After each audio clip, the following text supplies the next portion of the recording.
So today we're talking tips and tricks of how I apply my makeup on my 55-year-old skin. If that sounds like something that interests you, then let's get into it.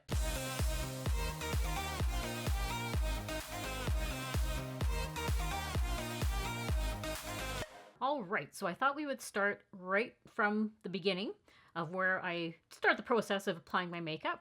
So one of the first things that I love to do, especially on a filming day, is put on an eye mask. So the ones that I'm using today are by Lise Watier. Now they don't necessarily have to be these specific ones because Lise Watier is a Canadian brand, but there is other drugstore versions that you can use. I know, I believe it's Garnier has some as well. One of the ones that I recently picked up is by Florence. I don't know if you've seen this brand. They're actually pretty cute. They have they're like in the shape of a little fish. So that's just another brand. I think you can find Florence at most drugstores.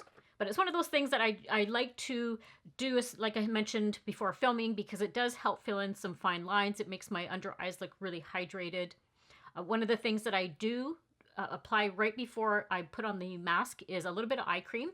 And they just work really, really well together. I also went in with my Lise Watier lip oil. Again, this is I love Lise Watier. You guys, if you're some of my Canadian viewers, you know that I use Lise Watier products a lot. And though this isn't being sponsored by them, I just love their brand. So I have that applied to my lips right now. And I generally leave these on for about 15-20 minutes. And then before we get started, I do want to say thank you very much to everyone that responded back a couple of videos ago where I was just asking a question about what sort of things you would like to see. So the response was amazing. Now, a few of the things that you had mentioned to me, and I'll try and incorporate some of them into this video today. There was a lot of comments about blush. So some of them were how to apply blush, like where the placement should be, how to apply like cream types of blushes, how to prevent blush from fading. So I'll address some of those today. Some of the other comments were about like eyeshadow in general, especially if you have like a hooded eye or like droopy eyes. So once I get the eye patches off, you'll see that I do have my eyes kind of tend to go a little bit down. And I do have little bits right here, folds and crepiness and all that sort of fun stuff going on with my eyelids. I'll try and address some of those concerns as well. And then whatever I don't get to today, I will talk about them in future videos. Again, thank you very much for replying, and I really, really appreciate that. Now I do have all of my other skincare products on, my sunscreen, my lotion, all that sort of stuff. So that's all on my face already. So we're starting with a fresh canvas. One of the things that I personally like to do before I start my makeup routine is my eyebrows. For whatever reason, I just find that doing my eyebrows first, it just sort of frames the whole face and just gives my face a different appearance. So when I start doing my eyeshadow or my foundation, just everything kind of looks cohesive. Hopefully that makes sense. That's one of the tips that I have for you is if you don't normally do that, I would say just give that a try. See how that works for you. See if you notice that maybe your eyeshadow looks a little bit different or your foundation maybe looks a little bit different just because you've done your eyebrows first. So try that. Just give it a try. See how you like it. So I first use my spoolie and I quickly run it through my brows. And one of the things, I'm not going to dwell too much on the products that I'm using today. I want this to be more of just like a talking video of where I'm just showing you tips and tricks and stuff like that. So I will go in with my Maybelline, the Build-A-Brow eyebrow pen. And it is a pen, it's not a pencil. So it does have like a fine tip end on it. But I like the shape that this gives to my eyes. I actually find it's a little bit faster than using my pencil because it is like a liquid formula. I did pick this up in the shade Deep Brown. And then what I do, because this doesn't have, I'm going to say technically a spoolie on it. What this is on the other end is more of like a wax to pull through after you've done the brow. So I don't want to put that on yet. So I'm just going to use that spoolie from my other pencil and just run it through. But just even doing the one side, look at what a difference that makes. All right, so these have been on for about 20 minutes, so we're gonna take them off. But these ones in particular leave a really nice cooling effect under the eye, which I just love. And then what I do is I just tap in, not that there's really any gel or anything like that, but I just tap in, like my skin, surprisingly right now, it feels cool. Like it feels like I've just had like ice put on it. So now one of the next things that I will recommend is using a primer. Now this is one of those things that's always up for debate about whether do you need a primer, do you not need a primer. I think on mature skin, I think it's really important to include primer. That helps in the foundation stay on longer, and that will also bring up the point a little bit later about having blush not fade. Applying a primer, I find, really does help the makeup stay on longer throughout the day. So one of my favorites is the e.l.f. the Power Grip Primer. This is like one of those OG favorites. And this is compared to that milk makeup one, which really does help the makeups really adhere to the skin. So I usually just tap it in. So this one in particular is very hydrating on the face. It's good for all skin types. And I like to apply it right in here. And that fills in all of those little lines around my mouth and on my forehead. But it does have like a bit of stickiness quality to it.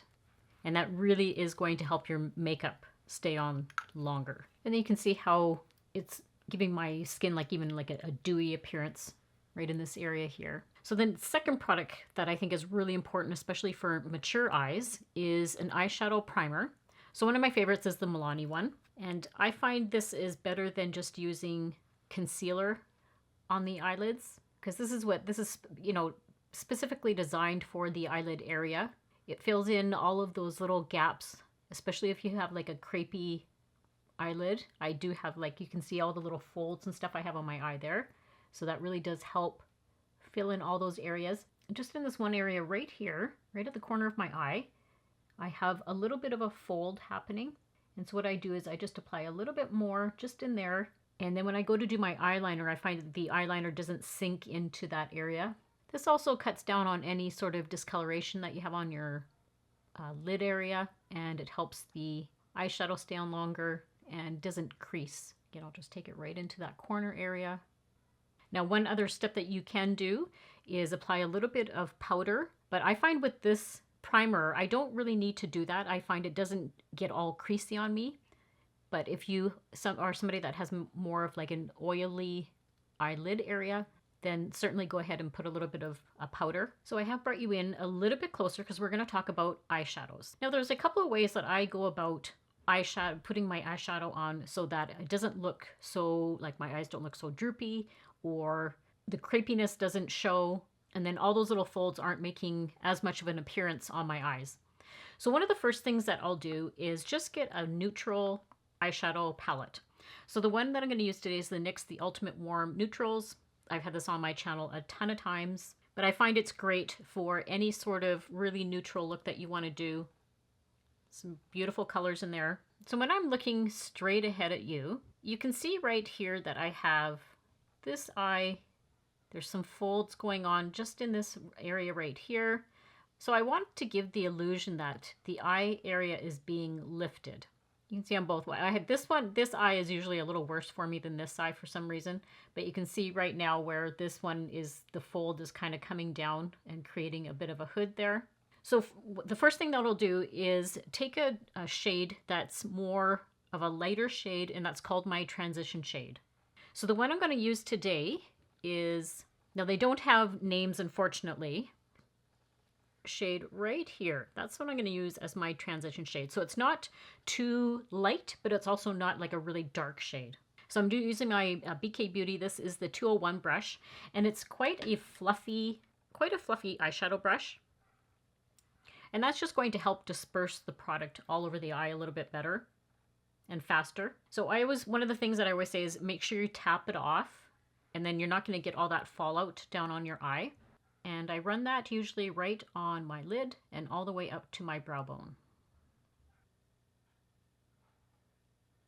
So you can see how it just has taken some of that discoloration away. It's made like a smooth canvas to work with. And it even looks different now, even between this other eye where I've just have the primer on it. And then just as a reference, this is the shade, just so you know so it's nice and light. Because the shade that we're going to go into with next is going to be this one right here. So it's just a little bit darker, but that's where I'm going to put that one just above my crease area. And I'll give you a swatch of what that one looks like. So you can see it's just a little bit more of a darker brown. Now what I'm going to do with that one is I'm going to take my BK Beauty 202 brush. So this one is not as big and fluffy. This one I use more to concentrate on this area right here. And I find one of the things that I've really gotten into the habit of doing is doing my eyes first before I go in with my face makeup. And what I was finding is sometimes you get a little bit of fallout with eyeshadow palettes, and then it's always harder to remove that. Once you have your concealer and your foundation on, it'll make your skin almost look a little bit gray because now you've had to either, you know, wipe it off with a brush. So I've really just gotten into the habit of doing my eyes first, and then I'll go in with my face makeup, and then I don't have to even worry about that part. What I recommend is looking straight ahead into your mirror when you're doing your eyeshadow, because that's how you naturally are looking around, like you're looking at people and everything. So just relax your face, relax your eye, and whatever you have there, just start putting it right above the crease area, because you don't want to crowd that lid space. Depending on the varying degrees that everybody has, you know, lid space. Mine is diminishing over the years here. I used to have a little bit more, but now I don't. So I'm trying to give that illusion of my eyes not looking as droopy, and this helps also give it a little bit of a uplift effect. So hopefully you can see just from doing that little step how this eye looks not as droopy. It looks a little bit more open than this eye here that I haven't done yet. And all we've done is we've just created that little bit of eyeshadow in the area where that little bit of fold is. Now you can take it one step even further, put a little bit of like a darker shade just in the very corner. So what you can do is go in, I think I'll go in with the shade that's right next to it, which is more like definitely like a chocolate brown. And I'll show you how much darker it is. So that's this one right up on the top now. So what I'm going to do is take my Angie Hot and Flashy. This is the A502. So this is definitely more of a concentrated little brush, but it just packs on the shadow in the very corner. And I'm just taking like a little tiny bit. I don't want this to be like a big bold look. Again, I always tap it off.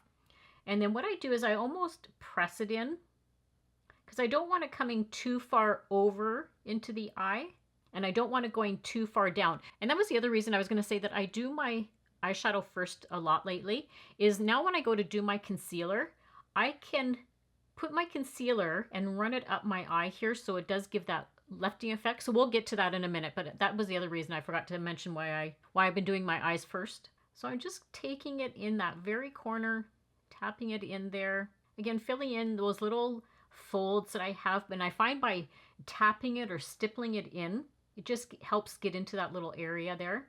And then what you can do is take that brush and just marry everything together.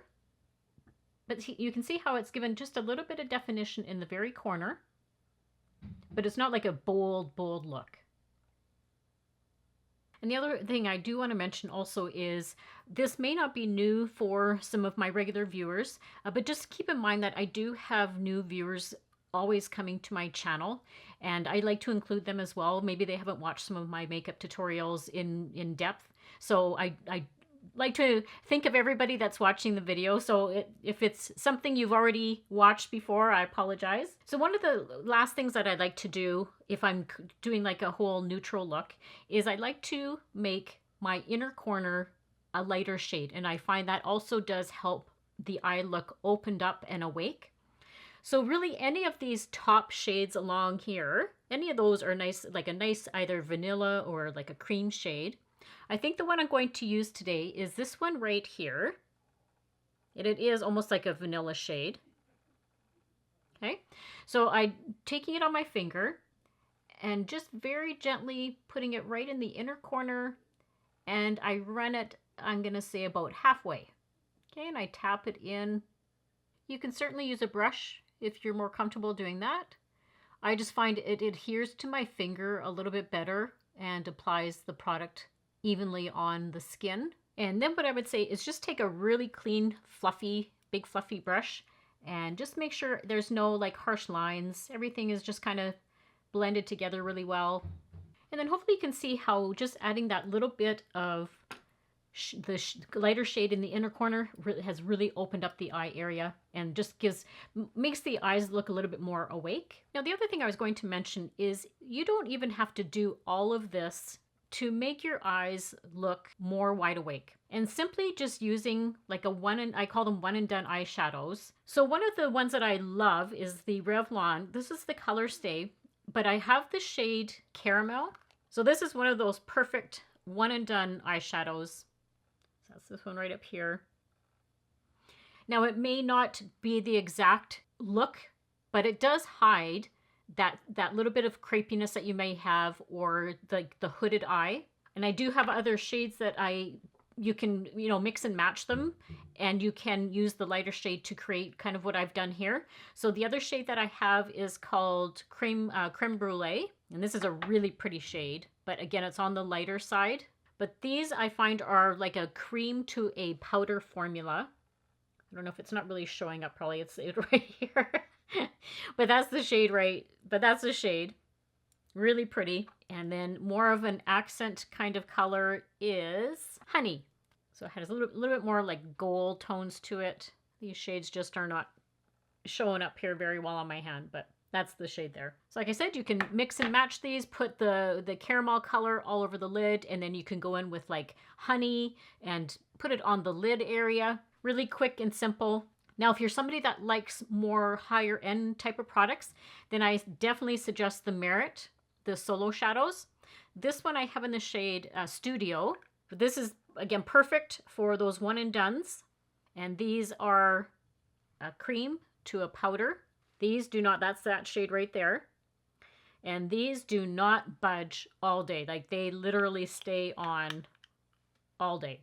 You can apply it with your finger. You can apply them with a little brush if you want. So that's just like another suggestion if you don't want to go through this whole process of using an eyeshadow palette and, concerning yourself with, oh my goodness, have I put too much on? Have I done it right? So just another great way to help get rid of all those little folds and crepiness that you have. All right, so we're just going to tight line, and we're going to use the L'Oreal Infallible eyeliner. This is a gel type of eyeliner, but this one does a great job too of also staying in the upper waterline. And I usually just try and go between the lashes and then run it along the upper waterline. And I do always like to show you guys the difference of just doing the one eye. And keep in mind, I haven't even put any sort of eyeliner like on the top of my lash line. This is just strictly filling in all the little gaps along the lash line. And what a difference it makes. Just tight lining, I think, makes such a difference to the eye area. So I'll stop at the eyes now, and we'll start working on the face. So the foundation I'm going to use today is the Maybelline Superstay Skin Tint. I'll kind of speed through this part of it. Otherwise, this video is going to be probably too long. It does come as a dropper type of foundation. Not my favorite, but I do like the product. I always put it onto the back of my hand and then go in that way. With this foundation, I guess I'll say skin tint, I do prefer to use a sponge rather than a brush. One thing I always say about makeup and when you're applying the makeup is trust the process. Because sometimes I know it'll look a little bit funny and you're like, and I know some people are probably like a little leery about, is that going to actually work out? But trust the process. So the concealer I'm going to go in with today is the one by Saie. It is the Slip Tint Concealer. I have this in the shade number 4. Oh, and I think I forgot to tell you what shade I have the skin tint. It was 110. So it doesn't actually have a name. It just has a number. So that's the shade right there. It does have like a little bit of a yellow undertone, which is going to help with that color correcting. Again, another tip that I have is I always apply the concealer right in the corner where I am the darkest. Just like a little bit. I don't need a lot. And then I take the wand, and this helps clean up any eyeshadow that may have come farther down the eye than you'd like it to, because I try and take the eyeshadow right to the end of where my eyebrow tail is. So anything past that, I like to clean up. So then I take the concealer and I just kind of go like that. And I do like to put a little bit just in the inner corner because I am quite dark in that inner corner. And then I just take my Anti-Hot and Flashy concealer brush. So one other tip I do have before I start going in with the brush is I let the concealer sit on my skin for about 15 seconds. And I find that the warmth of my skin helps the concealer blend in a little bit better. I tap it in. I don't usually take the brush and swipe it around. I tap the product in, and then what I do is when I get to the end, I just bring it up, and I find, see how that's just making the difference of where the eyeshadow has come down a little bit farther than I wanted it to. But it just gives a nice crisp line, and it really does help the eye look uplifted. And I take that same brush and I clean up right over here if the eyeshadow has come too far in. But you can see how much crisper and clean this side looks compared to this side that I haven't done anything yet. When I'm looking in the mirror right now, this eye looks more uplifted than this side does. All right, and then what I do is I take my sponge and I just want to make sure that everything is blended together. The foundation and the concealer is all blended together. And I'll take it up right here, right along where I cut in the eyeshadow. Makeup, I find, is all about blending. Okay, then I'm going to go in with that lighter shade of brown. And I'm going to use my Rephr 13 brush. And this is what I'm going to use just under the lower lash line. And I just put like a tiny little bit. I just always need something under my lower lashes. I find it just helps the eyes have a little bit of definition to them. And if you want, you can just kind of marry the two together. And then I always give my lashes a little bit of a curl. We're just going to go in with my Milani, the Anti-Gravity Mascara. And I always start right at the base of the lash and wiggle the wand up and out. This mascara is great for getting into the little like inner corner, getting all those little lashes. This helps give my lashes definitely some length and a little bit of volume. And that is just one coat. And if you wanted to do like a little bit of extra, try concentrating some of the mascara just on the outer lashes here.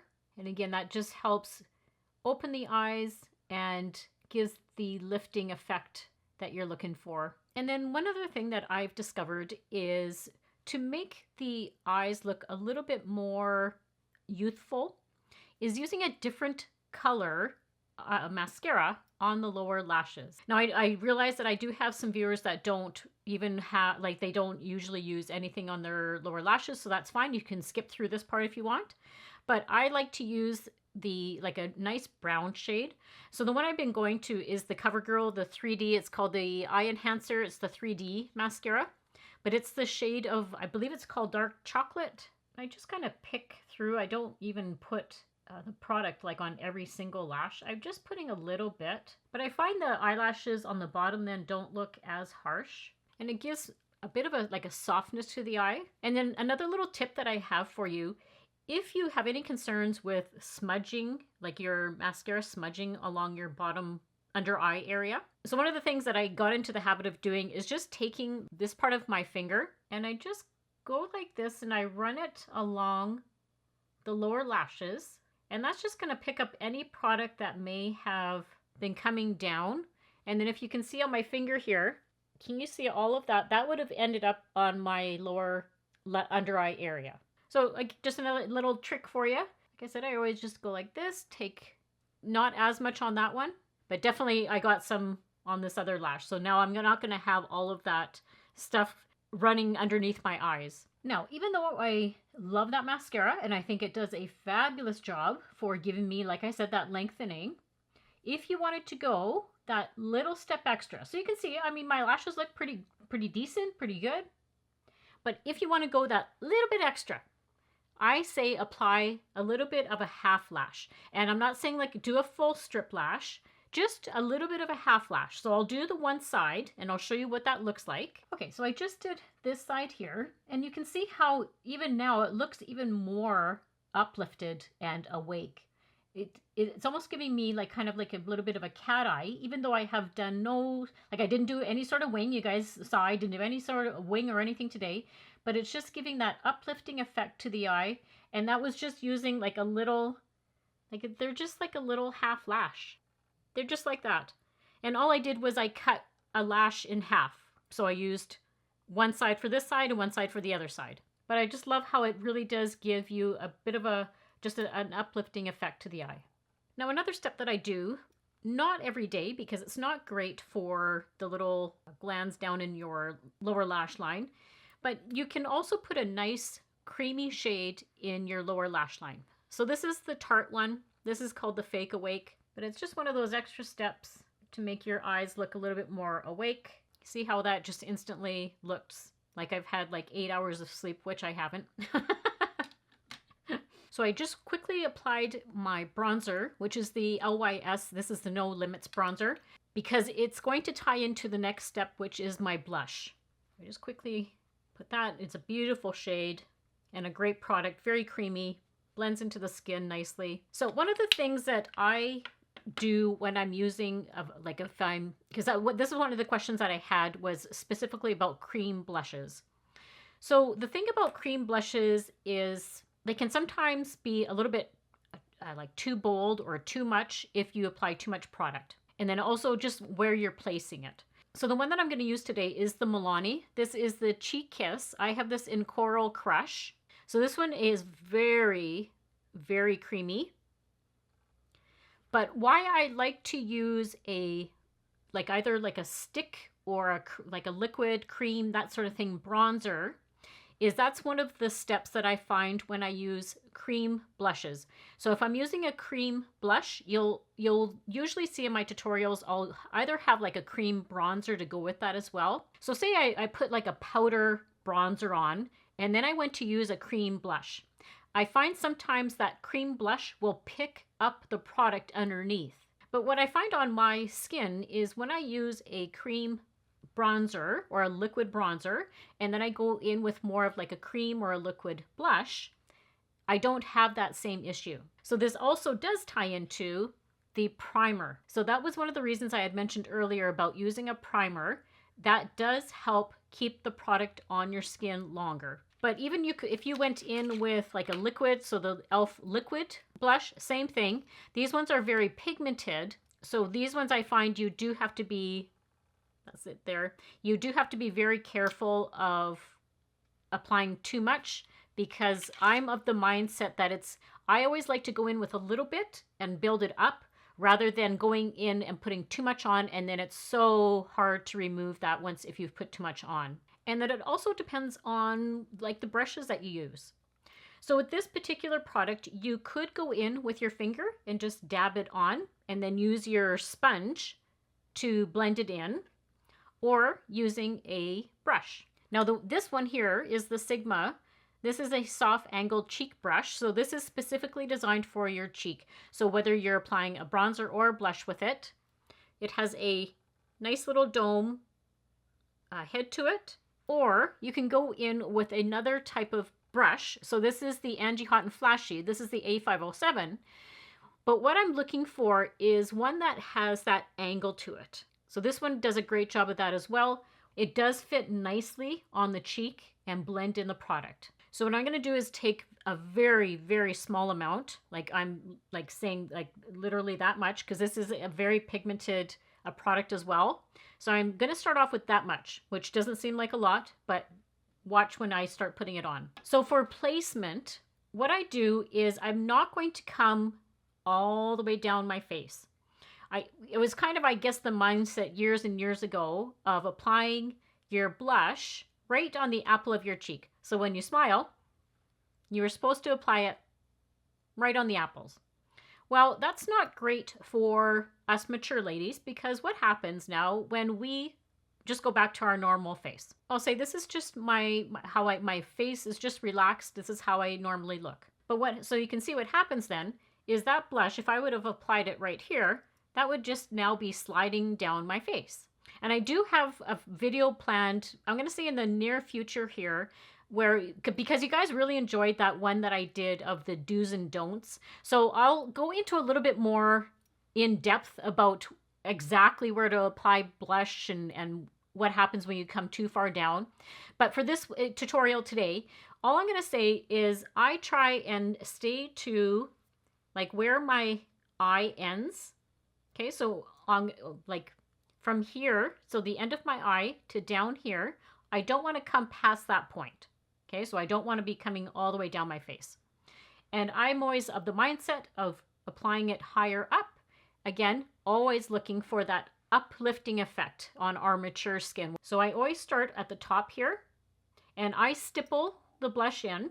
You don't usually see me going like this and making it all streaky. I prefer to stipple product into my face. But even just that little bit, can you see how my face is compared to the side I have nothing on? Can you see how it has like a little bit of an uplifting effect? So you're always wanting to try to apply the blush higher up on the cheekbone. And you can even just take a little bit into the temple area if you wanted to do that. And then another tip I have for your blush to stay on longer and not fade, because that was the question, is I always recommend using some sort of a setting spray. That really does help lock your makeup in for the day. So the one I'm using today is the Milani Make It Last. This is the dewy version. There is a whole bunch of different setting sprays out there that I've shown before on my channel. Lots of different brands, drugstore brands, higher end brands. This one I particularly like the mister on it. It's not like one of those water gun kind of misters where it blasts you in the face. This one disperses the product quite nicely. But this is one of those methods that really does help my makeup not fade. And then I'll sometimes just even take my sponge. And then if you are somebody that has more oily skin or you want to tone down some of the glowiness that we got going on today, certainly go in with a powder. One of my favorites is the Physicians Formula, the Butter Believe It Face Powder. This is a pressed powder. It's not a loose powder. But I just usually take the one side of a brush, lightly tap it in, and this will definitely help take down some of that shine. Because sometimes even I go looking like, okay, I'm pretty shiny today. For me, there's a little bit of a barrier between glowiness and like looking too shiny. So I just like to sometimes just tone it down a little bit. If you want to, you can even set a little bit under your eyes for the concealer. But there, that looks a little bit better. Now I'm not as shiny. So hopefully you found this video helpful and with some of my tips and tricks. As I mentioned, I will be talking about, I couldn't get to everything today, but I will have some more tips and tricks in some future videos that will address some of the other questions that I had. All the products that I showed today will be linked and listed down in the description box. Don't forget to share, like, and subscribe if you're not already. And as always, I hope everybody has a great week and a great life, and I'll see you all very soon in my next video. Bye!